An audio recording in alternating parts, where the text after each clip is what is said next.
एक sequence xn आपको define करी गई है जो कि रियल सीक्वेंस है। इस सीक्वेंस का फर्स्ट टर्म 1 है और अपकमिंग टर्म्स xn प्लस 1 आप फाइंड कर सकते हैं इस एक्सप्रेशन से।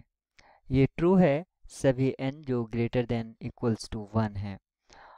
यहाँ पर ऑप्शंस की तरफ अगर ध्यान दें तो sequence is monotonically decreasing, increasing, not convergent और बाउंडेड।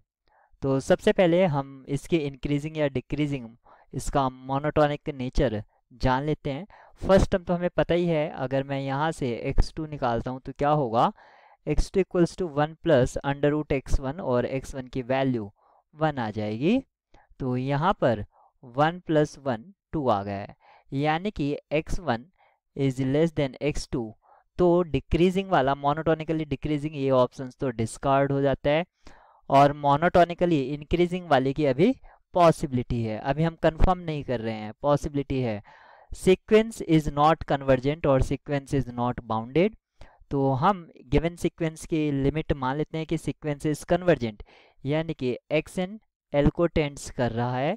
तो यहाँ से अगर मैं इसको फॉलो करता हूँ L equals to 1 plus under root L और मैं 1 को ट्रांसपोज कर लेता हूँ L minus 1 equals to root L.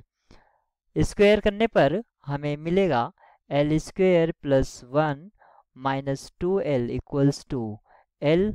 आप l को भी ट्रांसपोज कर लीजिए, L square minus 3l plus 1 equals to 0, क्योंकि हमारा बी स्क्वायर माइनस 4ac जिसको हम डिस्क्रिमिनेंट बोलते हैं वो आपका यहाँ पर पॉजिटिव है, क्योंकि इसकी वैल्यू क्या होगी, माइनस 3 स्क्वायर माइनस 4ac, यानी कि a का वैल्यू भी 1 है और c का वैल्यू 1 है।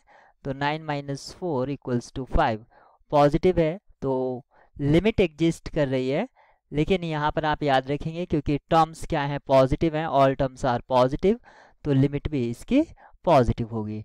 l मस्ट बी पॉजिटिव, यानी कि सीक्वेंस कन्वर्जेंट है, लेकिन ऑप्शन सी में कहा गया था कि not convergent. Every convergent sequence is bounded, अगर इस कंसेप्ट को यूज करते हैं तो ऑप्शन डी भी आपका गलत हो जाता है। अब जो ऑप्शन ए हमारी पॉसिबिलिटी थी अब ये कंफर्म हो जाता है।